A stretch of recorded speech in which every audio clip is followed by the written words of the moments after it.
Good morning students. एनवीजीआई संस्था में आदर्श विद्या मंदिर के अंतर्गत कक्षा 10 और विषय हिंदी, इस विषय हिंदी के काव्य खंड के अंतर्गत जो आपकी पाठ्य पुस्तिका है क्षितिज, उसके तीसरी कविता का तीसरे पाठ का अध्ययन कर रहे हैं, जिसका शीर्षक है उत्साह। इसका आप पहले अध्ययन कर चुके हैं, जिसमें कवि ने सूर्यकांत त्रिपाठी जी ने बादलों का आह्वान किया था। और आज हम उसी पाठ को आगे बढ़ाते हुए दूसरे काव्यांश का अध्ययन करेंगे, जिसका शीर्षक है अट नहीं रही है।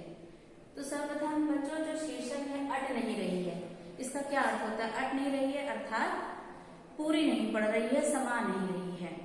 कई बार ऐसा होता है कि हम जैसे कोई वस्तु हो, कोई आकार हमारे सामने हो और उसमें कोई भी दूसरा अगर हम सामान रखें तो वो पूरा ना पड़े। जैसे धरती, जब इस पर बसंत ऋतु आती है तो चारों ओर पुष्प ही पुष्प खिले होते हैं, मौसम अत्यंत सुंदर होता है। तो ऐसे में हमें लगता है कि धरती छोटी हो गई है और उसका सौंदर्य उससे ज्यादा बड़ा हो गया, उस पे उसका सौंदर्य समान नहीं रहा है। तो इसी पंक्ति को, इसी भाव को आधार बनाकर सूर्यकांत त्रिपाठी जी ने लिखा है, अट नहीं रही है आभा फागुन की तन सट नहीं रही है। अब देखिए बच्चों भी, जैसे वसंत ऋतु की बात हुई थी, तो इसको हम फागुन की ऋतु भी कहते हैं। और ये ऋतु होती है हमारी फरवरी मार्च वाली, जब सर्दियां जा चुकी होती हैं और गर्मी पूरी तरीके से आई नहीं होती है। और गर्मी तो जब अपने विकराल रूप में आती है तो शायद हमें कुछ भी नहीं अच्छा लगता है। लेकिन ये जो ऋतु होती है, इसमें सर्दी से हम जब उबे हुए होते हैं, बहुत ढेर सारे कपड़े पहन के उब गए होते हैं, तो वो कपड़े हमारा साथ छोड़ चुके होते हैं और हम बिल्कुल एक हल्कापन महसूस करते हैं। और ये हल्कापन सिर्फ हमारे शरीर का नहीं होता है, हमारे मन का भी होता है। क्यों? क्योंकि ये ऋतु इतनी सुंदर होती है कि चारों ओर सभी वृक्षों पर, पेड़ों पे हम देखते हैं पुष्प खिले हुए हैं, नए नए पत्ते आए हुए हैं, सुंदर सुंदर सुगंधित हवा महसूस होती है। सुगंधित हवा क्यों महसूस होती है? क्योंकि जो पुष्प खिले होते हैं उनसे जब वो हवा निकलती आती है, उनसे लहराती हुई, उनसे टकराती हुई, तो वही हवा सुगंधित हो जाती है।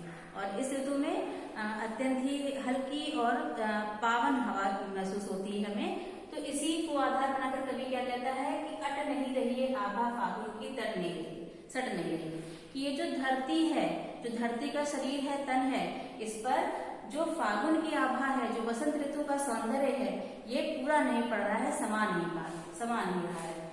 कहीं सांस लेते हो घर घर भर देते हो, उड़ने को नभ में तुम पर कर देते हो। कहीं सांस लेते हो, इस ऋतु में जब हम सांस लेते हैं, मतलब जब हम ऐसे सांस लेते हैं तो हमें ऐसा महसूस होता है कि पूरा घर एक सुगंध से भरा हुआ है। मतलब इतना वातावरण सुगंधित रहता है कि हम जब भी सांस लेते हैं तो हमें पूरा वातावरण सुगंधित महसूस होता है। और उड़ने को नभ में तुम पर कर देते हो। क्यों? क्योंकि हम मन से और तन से इतना हल्का महसूस करते हैं, इतना हमारा मन प्रसन्न रहता है कि हमें ऐसा लगता है कि हम एक पक्षी के समान हो गए, पक्षी के समान हल्के हो गए हैं। और उसी की तरह जिस प्रकार से पक्षी पूरे आकाश को अपने पंखों से नाप लेता है, उसी प्रकार से हम भी हल्के होकर पक्षी के समान इस पूर्ण आकाश में विचरण करना चाहते हैं। आंख हटाता हूं तो हट नहीं रही है। और कवि क्या कहता है कि इस धरती के सौंदर्य पर जब अपने आंखों को हटाने का प्रयास करता हूँ तो मेरी आंखें इस धरती पर से हटती ही नहीं है। मतलब मेरा मन ही नहीं मानता, मैं बार बार उसके सौंदर्य को देखने लगता हूँ।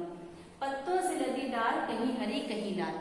कुछ बेटा डाले ऐसी होती है, कुछ पेड़ ऐसे होते हैं कि जब वो फूटते हैं, मतलब जब वो नव पल्लवित होते हैं, नए नए पत्ते जो निकलते हैं, तो पहले वो लाल रंग के होते हैं और फिर हरे हो जाते हैं। आपने गुलाब का पौधा देखा होगा, गुलाब की पत्तियां पहले लाल रंग की होती हैं, फिर वो बाद में हरी हो जाती हैं।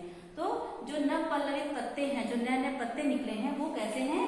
उनसे जो लदी हुई डाल है, जो भरी हुई डाल है, उन पत्तों से वो कहीं पर हरी दिखाई देती है तो कहीं पर लाल दिखाई देती है। कहीं पड़ी है उर में मंद गंध पुष्पमाल। और कहीं ऐसा लगता है उस सुगंधित वातावरण को देख करके कि कहीं किसी के हृदय में, कहीं किसी के गले में सुगंधित पुष्पों की माला पड़ी हुई है, जिसकी खुशबू, जिसकी महक इस पूरे वातावरण को महका रही है।